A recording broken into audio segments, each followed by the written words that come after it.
मुल्क के पहले सीडीएस जनरल बिपिन रावत की आखिरी रसूमात पूरे फौजी एजाजात के साथ अदा की गईं।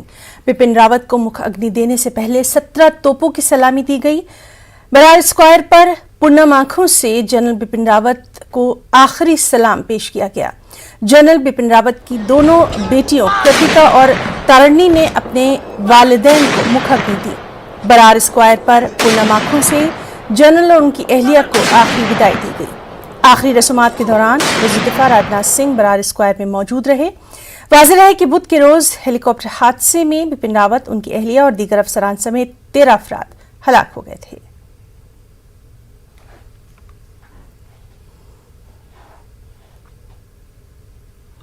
एनसीपी लीडर नवाब मलिक ने एनसीबी के जोनल डायरेक्टर समीर वानखड़े के बारे में अपने रिमार्क्स के लिए बॉम्बे हाईकोर्ट से बिना शर्त माफी मांग ली है। महाराष्ट्र के वजीर नवाब मलिक ने हाईकोर्ट की सरजनिश के बाद ये माफी मांगी है।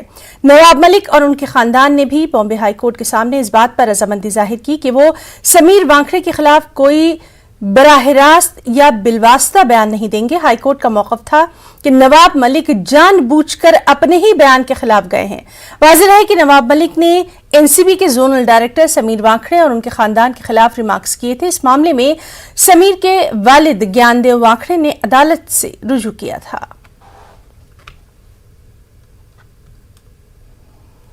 मुंबई में कोविड के ओमिक्रॉन वेरिएंट का तीसरा मामला मिला है। एक 49 साल शख्स 4 दिसंबर को तंजानिया से मुंबई आया था। ये शख्स धारावी का रहने वाला है। उसकी कोरोना रिपोर्ट मुस्बत आने के बाद उसे मुंबई के 7 हिल्स अस्पताल में रखा गया। जीनोम सीक्वेंसिंग की रिपोर्ट में ये ओमिक्रॉन मुस्बत पाया गया। मुतासरा शख्स धारावी की एक मस्जिद में इमामत के फराइज अंजाम देते हैं।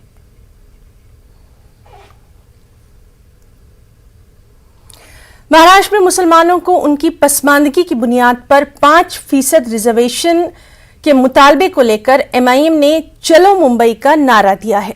इस नारे के तहत तिरंगा रैली निकाली जा रही है। 11 दिसंबर को रियासत के मुख्तलिफ अजला से तिरंगा रैली मुंबई पहुंचेगी और मुंबई में जलसे आम होगा। इस जलसे से एमआईएम सरबरा असदुद्दीन ओवैसी खिताब करेंगे। इस बात की जानकारी एमआईएम रुकन पार्लिमान इम्तियाज जलील ने दी। ताहम एमपी इम्तियाज जलील ने जलसे के मुकाम और वक्त को जाहिर नहीं किया। इस मामले में हमारे नुमाइंदे अजहरुद्दीन ने एमपी इम्तियाज जलील से तफसीली बातचीत की। रिजर्वेशन के लिए एमआईएम ने मुंबई के लिए रैली का ऐलान किया है। तिरंगा रैली महाराष्ट्र के मुख्तलिफ अजला से निकलेंगी। हमारे साथ इम्तियाज जलील साहब है, उनसे जानने की कोशिश करते हैं ये रैली क्या है। जी सर। देखिए, पिछली सरकार जो भारतीय जनता पार्टी और शिवसेना की थी, उस वक्त कांग्रेस और राष्ट्रवादी कांग्रेस और समाजवादी पार्टी के जो मंत्री ये आमदार थे, उस वक्त बड़े ज़ोर से है तो वो ये मांग करते थे विधानसभा के अंदर कि मुसलमानों को रिजर्वेशन जो हाई कोर्ट ने दिया है, तो मुसलमानों के साथ नाइंसाफ़ी करना चाहते हैं, तुम उनकी भलाई नहीं चाहते, तुम उनका विकास नहीं चाहते हैं। सरकार बदल गई, अब वो सत्ता में आ गए हैं।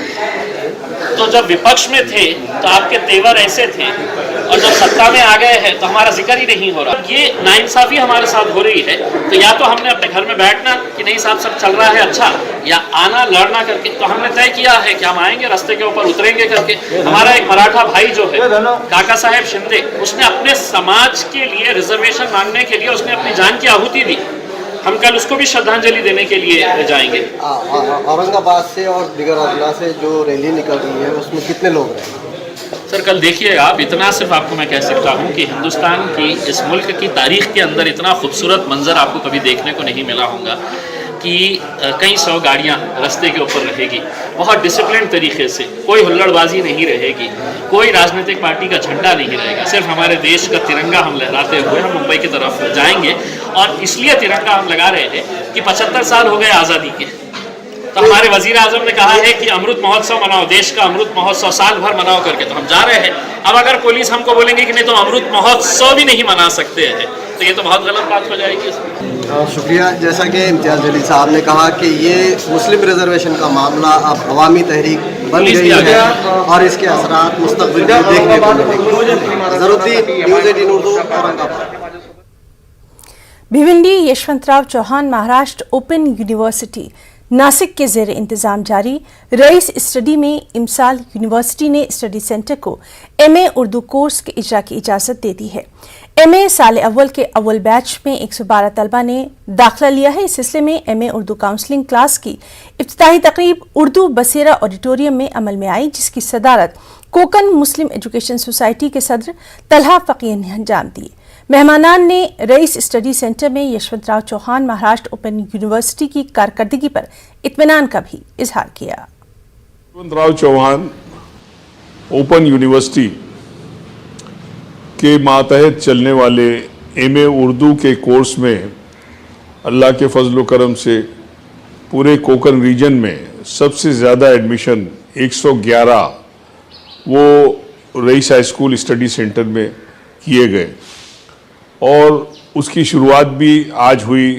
ये बड़ी खुशी की बात है और पूरे इसीलिए वो बच्चों को मोटिवेट करने के लिए और उनकी हिम्मत अफजाई के लिए एक स्टडी सेंटर की तरफ से प्रोग्राम को ऑर्गेनाइज किया गया। यशवंतराव चौहान यूनिवर्सिटी एक ऐसा अदारा है जहाँ से तलबा बड़ी कम फीस में और बड़े कम खर्च पे अपने घर पे रहकर डिस्टेंस एजुकेशन के ज़रिए तालीम हासिल कर सकते हैं और आला से आला डिग्री जो है जो नौकरी के हुसूल के लिए भी ज़रूरी है वो हासिल कर सकते हैं। आज का ये जलसा Rais high school and junior college के Yashwantrao Chavan Maharashtra open university study centre में MA उर्दू के इफ्तिताह के सिलसिले में था। बहुत खुशी का मकाम है कि इस स्टडी सेंटर पर MA उर्दू के पहले ही साल में इफ्तिताह के 112 दाखिले हुए हैं और ये अपने आप में एक बहुत बड़ा रिकॉर्ड है। बहुत खुशी की बात है कि कोकन मुस्लिम एजुकेशन सोसाइटी में अब लड़कों की तालीम का आर्ट्स के सिलसिले में अगर ताल्लुक़ है तो अल्हम्दुलिल्लाह हमारे बच्चे पोस्ट ग्रेजुएशन तक की तालीम जो है वो इसी कैंपस के अंदर हासिल कर सकेंगे। जिला लातूर के तालुका उदगीर के कदीम कॉलेज महाराष्ट्र उदयगिरी महाविद्यालय की तालिबा दायमी सूबिया तमकीन नईमुद्दीन ने अपने शहर और कौम मिल्लत का नाम खूब रोशन किया है। MA अंग्रेजी यानी MA इंग्लिश में सूबिया ने स्वामी रामानंद तीर्थ यूनिवर्सिटी में टॉप करते हुए गोल्ड मेडल हासिल किया। महाराष्ट्र उदयगिरी महाविद्यालय के शोबे अंग्रेजी को कम से कम 30 साल बाद किसी तालिबा ने ये गोल्ड मेडल दिलाया है। सूबिया की इस कामयाबी से उनके घर वालों में काफी खुशी देखी जा रही है। साथ ही शहर का नाम रोशन करने पर उन्हें शहर की समाजी, सियासी और मिल्ली तंजीमें खूब मुबारकबाद भी पेश कर रही हैं। वाज़ेह है कि महाराष्ट्र उदयगिरी महाविद्यालय जिला लातूर का एक बेहद मशहूर और मारूफ कॉलेज है।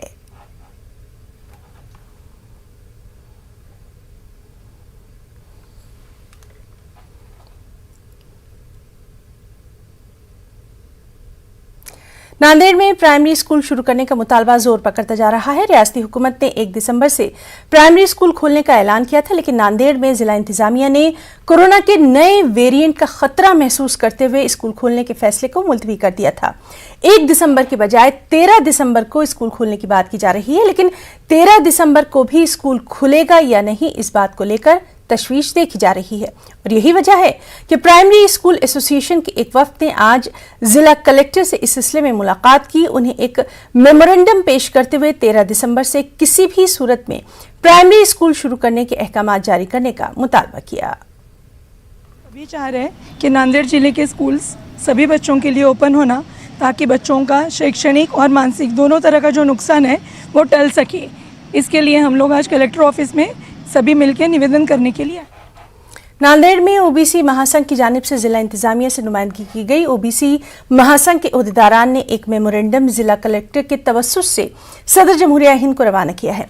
ओबीसी महासंघ ने यह मुतालबा किया है कि जब तक लोकल बॉडीज इंतखाबात में ओबीसी रिजर्वेशन बहाल नहीं किया जाता, उस वक्त तक लोकल बॉडीज के इंतखाबात न लिए जाएं। ओबीसी तबके की सियासी पसमानदगी साबित करने के लिए सुप्रीम कोर्ट में रियासती और मरकजी हुकूमत इंपीरिकल डेटा पेश करेंगी। इनको ज्ञापन के द्वारा माननीय जिलाधिकारी साहब के द्वारा ज्ञापन दिया है। ये ज्ञापन के जो मांग है, इसमें स्थानिक स्वराज संस्था जो उसमें संकट में उसका जो आरक्षण आने वाला है, और इम्पीरियल डाटा जो केंद्र सरकार ने राज्य सरकार को देना चाहिए।